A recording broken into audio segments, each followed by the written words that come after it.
Welcome to easy education zone friends.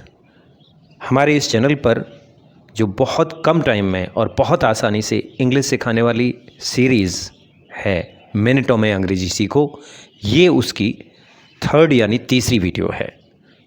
Friends, हमने पहली video में इस मेथड का कंसेप्ट आपको बताया था कि अगर आप केवल 3 चीज़ें सीख जाते हो, यानी सेंटेंस का सिंटैक्स, वर्ब के टाइप्स और एक्शन वर्ब की स्टेजेस ऑफ एक्शन, तो आप इंग्लिश में शुरुआत कर सकते हो, यानी आपकी शुरुआत हो सकती है।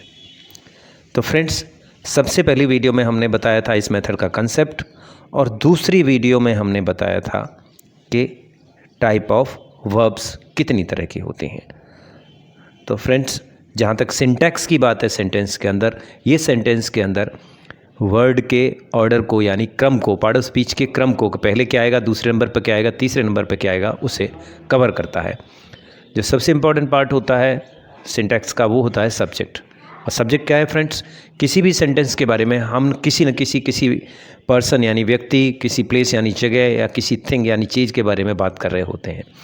जिसके बारे में हम बात कर रहे होते हैं वो सब्जेक्ट होता है, और ये सेंटेंस में सबसे पहले आता है। इसके बाद बारी आती है वर्ब की, यानी सब्जेक्ट के बारे में क्या कहा जा रहा है। सब्जेक्ट के बारे में जो भी कहा जा रहा होता है उसे वर्ब कवर करती है। तो फ्रेंड्स, पिछले वीडियो में हमने आपको बताया था कि सब्जेक्ट के बारे में 3 तरह की बातें की जाती हैं, यानी 3 तरह की वर्ब उसमें हम देख सकते हैं। सबसे पहले सब्जेक्ट के किसी एक्शन के बारे में बात की जा रही हो सकती है, जैसे कि यहाँ पे बताया गया है लड़के फुटबॉल खेलते हैं, तो लड़कों के खेलने के बारे में बात की जा रही है। दूसरा होता है कि सब्जेक्ट के पास कुछ होने या नहीं होने की बात की जा सकती है, जैसे यहाँ बताया गया है कि राम के पास फुटबॉल है, तो पहले वाले को हम बोलते हैं वर्ब ऑफ एक्शन, दूसरे वाले को हम बोलते हैं वर्ब ऑफ पजेशन। पजेशन का मतलब पास में कुछ होना। और तीसरी बात की जाती है कि सब्जेक्ट कौन है, क्या है और कैसा है, यानी सब्जेक्ट के बारे में सीधा बताया जाता है। तो इसको, जैसे कि राम एक खिलाड़ी है, राम क्या है, एक खिलाड़ी है, तो इसे हम बोलते हैं वर्ब ऑफ स्टेट। इसमें बी ग्रुप वर्ब यूज होती हैं। तो फ्रेंड्स, पिछले वीडियो में हमने इन 2 वर्ब्स को आपके लिए कवर किया था और कहा था कि अगले वीडियो में हम एक्शन वर्ब को कवर करेंगे, क्योंकि जब एक्शन वर्ब आ जाती है तो एक्शन वर्ब की 4 स्टेजेस होती हैं, जैसे कि हम यहाँ देख लेते हैं। देखिए, 4 स्टेजेस इसकी होती हैं। शुरू करते हैं। जैसे कि कोई कहता है आपसे लड़के फुटबॉल खेलते हैं, तो किसी की रूटीन यानी दिनचर्या, हैबिट यानी आदत, लाइक डिसलाइक जैसी चीज़ों को हम इस तरह से डिस्क्राइब करते हैं, इस स्टेज से डिस्क्राइब करते हैं एक्शन की। जैसे लड़के फुटबॉल खेलते हैं तो ये लड़कों की एक दिनचर्या हो सकती है। ठीक है। अब आपको बताया किसी ने लड़के फुटबॉल खेलते हैं, तो आपको विश्वास नहीं हुआ, तुम्हें कैसे पता है, आपने पूछा, तो उसने कहा कि सब, यानी अगर वो बता रहा है लड़के फुटबॉल खेलते हैं तो उसने कहीं ना कहीं उन्हें देखा है खेलते हुए, तो उसने कहा कि लड़के फुटबॉल खेले। मे बी वो कल के लिए कह रहा है, पिछले जो चला गया है कल या पिछले हफ्ते, यानी पास्ट की बात हो रही है। लड़के फुटबॉल खेले कल या पिछले रोज़, तो ये दूसरी स्टेज की है। दूसरी स्टेज हो गई एक्शन की। पहली स्टेज हो गई लड़के फुटबॉल खेलते हैं, यानी रूटीन या दिनचर्या। दूसरी स्टेज हो गई लड़के फुटबॉल खेले।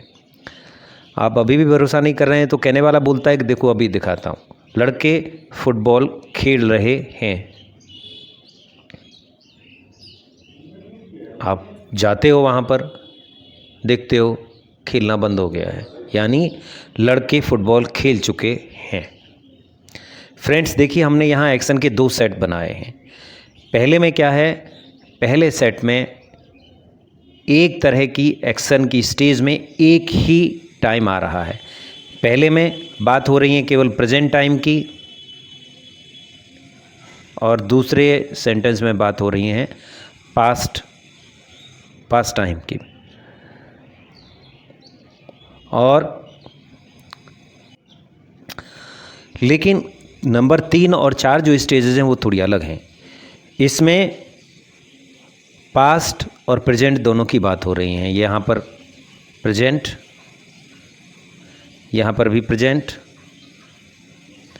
और ये साथ में आपका पास्ट भी है, थे, पास्ट और थे पास्ट। यानी जो 3 और 4 स्टेजेस हैं उसमें पास्ट और प्रेजेंट दोनों के एक्शन की बात होती है।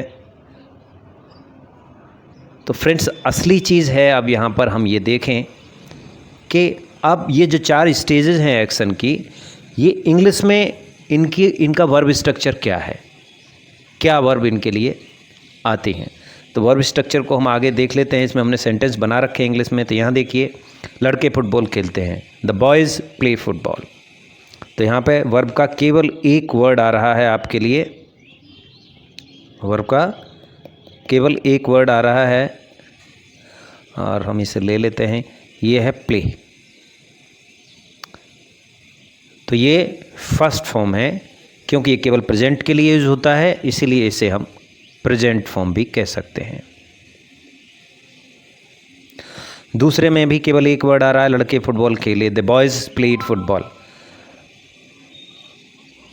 और ये पास्ट की फॉर्म है, सेकंड फॉर्म है, क्योंकि ये पास्ट के लिए यूज़ होती है। लड़के फुटबॉल खेले, हम पास्ट में यानी पिछले टाइम में किसी एक एक्शन की बात कर रहे हैं, तो पास्ट के लिए यूज़ होती है, तो इसे सेकंड फॉर्म या पास्ट फॉर्म भी वर्ब की कह देते हैं।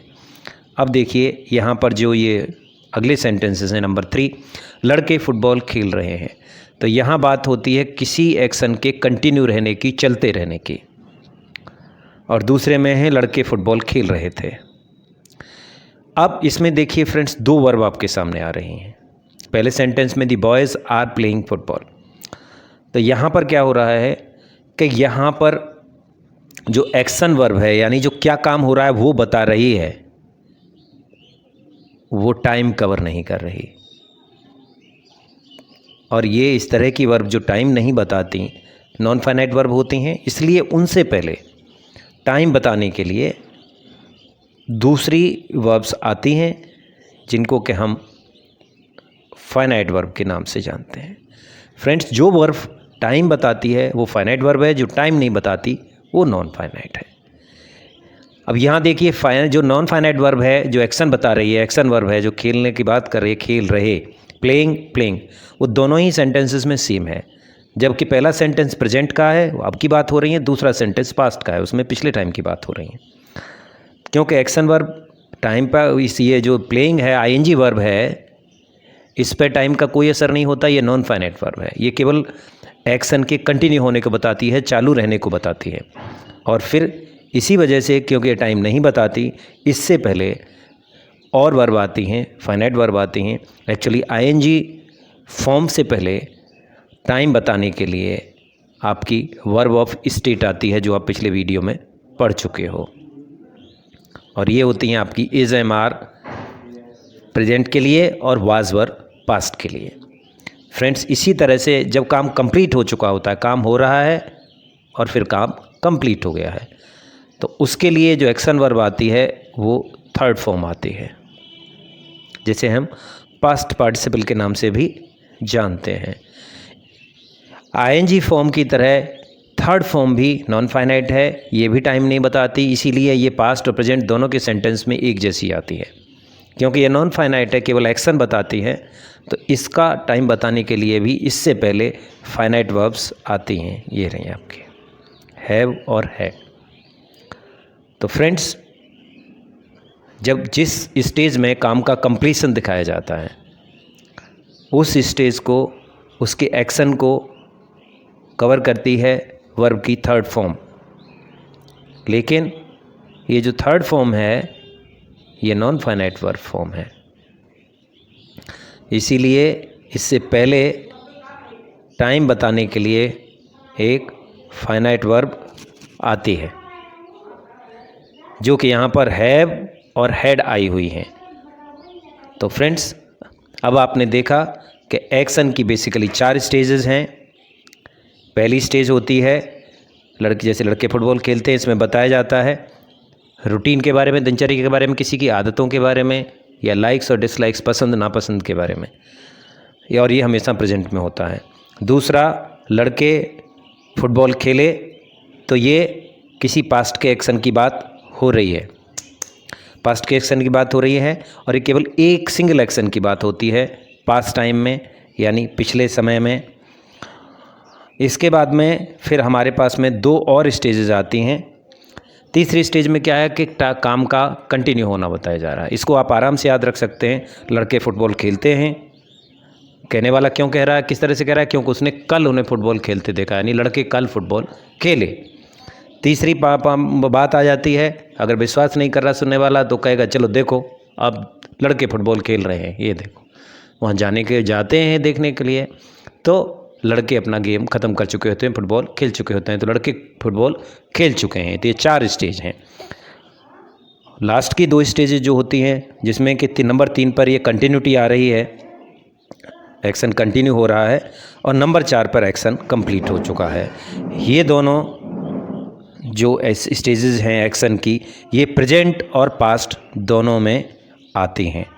फ्रेंड्स, हमने पहली 2 स्टेज देखी, उनका टाइम फिक्स्ड है। जो पहली स्टेज है वो केवल प्रेजेंट में आती है, दूसरी स्टेज केवल पास्ट में आती है। लेकिन ये दोनों स्टेजेस जहाँ के टाइम की एक्शन की कंटिन्यूटी है, खेल का जारी रहना बताया जा रहा है, या दूसरा खेल का कंप्लीट हो जाना बताया जा रहा है, कंप्लीशन है, ये दोनों पास्ट और प्रेजेंट दोनों ही टाइम के लिए आती हैं। वर्ब कॉम्बिनेशंस हम आपको पहले ही बता चुके हैं। तो पहले वाले में जो पहली 2 स्टेजेस हैं उनमें सिंगल वर्ब आती है, यानी ये जो फर्स्ट फॉर्म है वर्ब की और जो सेकंड फॉर्म है, ये दोनों वर्ब फॉर्म एक्शन भी बता रही हैं, एक्शन वर्ब तो ही, साथ में फाइनाइट वर्ब है, यानी टाइम भी बता रही हैं। लेकिन अगले 2 सेंटेंसेस जो हैं, जो 4 सेंटेंसेस हैं, 2 स्टेजेस हैं, अगली 2 स्टेजेस में एक्शन वर्ब अलग से है और टाइम बताने वाली फाइनाइट वर्ब अलग से है। क्योंकि ये जो 2 एक्शन वर्ब हैं, जो आईएनजी फॉर्म आ रही है पहले वाले में, और दूसरे वाले में ये जो थर्ड फॉर्म आ रही है, ये नॉन फाइनाइट वर्ब हैं, ये टाइम नहीं बताती। इसलिए इनसे पहले टाइम बताने के लिए आईएनजी फॉर्म से पहले वर्ब ऑफ स्टेट आती हैं, जो पहले वीडियो में आपने देखा था, और थर्ड फॉर्म से पहले टाइम एक्शन कंप्लीट हो जाता है, उसे बताने के लिए, थर्ड फॉर्म से पहले टाइम बताने के लिए ये थर्ड फॉर्म पर से पहले वर्ब ऑफ पोजेशन आती हैं। ये रही हैव और हैड, ये पिछले वीडियो में आपने देखा होगा, ये वर्ब ऑफ पोजेशन है।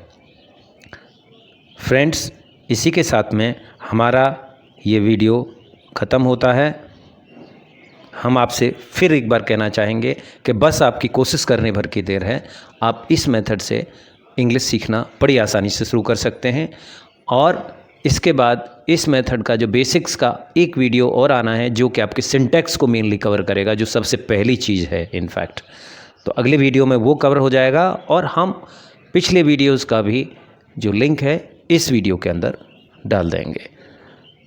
तो आप आज्ञा दीजिए, अगले वीडियो तक के लिए bye, all the best for your studies.